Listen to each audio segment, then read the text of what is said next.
Pemirsa, penangkapan tersangka korupsi yang juga Gubernur Papua, Lukas NMB, berlangsung dramatis. Diduga Lukas lengah karena terlalu percaya diri KPK tidak akan menangkapnya. Mengapa penangkapan tersangka korupsi di Papua begitu alot? Inilah Top Review.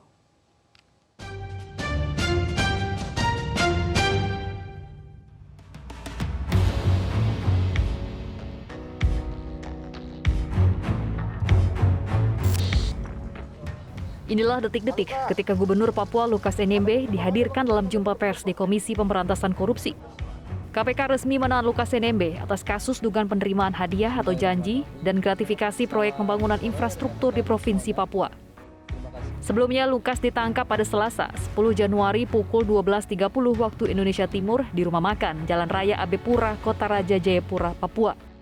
Petugas kemudian membawa Lukas ke Makobrimob-Polda Papua untuk diperiksa. Tim KPK kemudian membawa Lukas ke Lanut Sentani, selanjutnya diterbangkan ke Manado dan lalu ke Jakarta. Pada pertengahan September 2022 lalu, Pusat Pelaporan dan Analisis Transaksi Keuangan atau PPATK mengungkap adanya sejumlah transaksi keuangan yang terindikasi tidak wajar yang dilakukan oleh Lukas NMB. Salah satunya temuan transaksi setoran tunai kasino judi ke luar negeri yang nilainya mencapai 560 miliar rupiah. Penelusuran transaksi keuangan tak wajar itu sudah dilakukan PPATK sejak tahun 2017. Menurut Kepala PPATK Ivan Yustiavandana, variasi kasusnya beragam, mulai dari setoran tunai hingga setoran melalui pihak-pihak lain atau nomini. Angkanya pun beragam, mulai dari 1 miliar hingga ratusan miliar rupiah.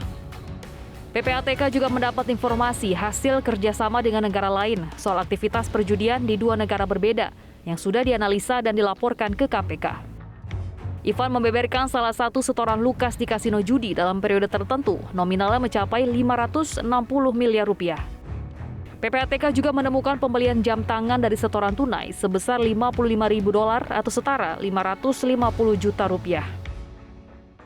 Salah satu hasil analisis itu adalah terkait dengan transaksi setoran tunai yang bersangkutan di kasino judi senilai 55 juta dolar atau 560 miliar rupiah. Itu setoran tunai dilakukan dalam periode tertentu. Bahkan ada dalam periode pendek setoran tunai itu dilakukan dalam nilai yang fantastis 5 juta dolar. Dan PPATK juga menemukan adanya pembelian perhiasan dari setoran tunai tadi sebesar pembelian jam tangan ya sebesar 55.000 dolar. Itu 550 juta rupiah. Sementara itu, Menko Polhukam Mahfud MD juga sempat mengungkapkan bahwa Lukas NMB diduga juga mempunyai manajer pencucian uang. Dugaan tersebut menjadi salah satu materi yang didalami oleh KPK. Misalnya ratusan miliar dana operasional pimpinan, dana pengelolaan PON, kemudian juga adanya manajer pencucian uang. Manajer pencucian uang yang dilakukan atau dimiliki oleh Lukas NMB. KPK masih akan terus mengusut informasi dari Pusat Pelaporan dan Analisis Transaksi Keuangan atau PPATK yang menyebut adanya aliran dana sebesar 560 miliar rupiah dari rekening Lukas NMB ke sejumlah kasino di luar negeri. Tentang informasi yang berdasarkan laporan hasil analisis PPATK, itu kita akan tindak lanjuti. Tadi yang menyebut bagaimana dengan tindak pidana uang yang beredar digunakan oleh LE di kasino, ada yang lain, itu kita semua informasi akan kita pakai dan merangka penyelesaian perkara tindak pidana korupsi yang dilakukan oleh tersangka LE. Saya kira demikian dari saya. Sementara itu, harta Lukas NMB berupa uang puluhan miliar rupiah telah dibekukan KPK. Harta yang disikat KPK ini diyakini berkaitan dengan dugaan suap dan gratifikasi yang menjerat Lukas NMB. Nilai uang Lukas NMB yang telah diblokir KPK mencapai sekitar 76,2 miliar rupiah. Pembekuan rekening milik Lukas dilakukan untuk kebutuhan penyidik dalam menangani perkara. KPK memastikan tidak adanya pelanggaran hukum dari upaya paksa tersebut. Hingga kini tim penyidik KPK telah memeriksa 76 saksi dari kasus dugaan korupsi yang menjerat mantan Gubernur KPK Lukas NMB. Dan KPK juga telah melakukan penyitaan aset antara lain berupa emas batangan, perhiasan emas, dan kendaraan mewah dengan nilai sekitar 4,5 miliar rupiah.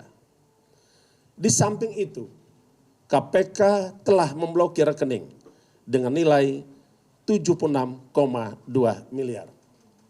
Pemerintah pusat mengapresiasi penangkapan KPK terhadap Gubernur Papua Lukas NMB yang disebut sebagai upaya penegakan hukum. Menko Polhukam Mahfud MD memastikan penangkapan Lukas NMB tidak berkaitan dengan kepentingan lain selain masalah hukum. Jadi ini sama sekali tidak ada kepentingan selain urusan hukum. Kasusnya sudah terbuka, terang benderang, masalahnya apa itu sudah diumumkan oleh KPK. Oleh sebab itu semua pihak supaya memahami ini, jangan lagi dipertentangkan antara penegakan hukum dan perlindungan hak asasi manusia. Apresiasi juga datang dari kalangan pegiat anti korupsi. LSM Masyarakat Anti Korupsi Indonesia, MAKI, menilai KPK memiliki strategi yang bagus untuk membawa Lukas dalam proses hukum. Karena menurut Pak Firly yang tadi dimuat beberapa media katanya ada dugaan Pak Lukas NMB ini diduga akan kabur gitu kan ke luar negeri atau apa lewat dari Tolikara atau apa. Khawatirnya seperti yang Bupati dulu bergeser ke Papua Nugini dan tidak bisa ditangkap sampai sekarang. Dan ini mungkin KPK tidak ingin kecolongan dua kali, maka kemudian tadi segera melakukan upaya penangkapan di saat Pak Lukas agak lengah gitu.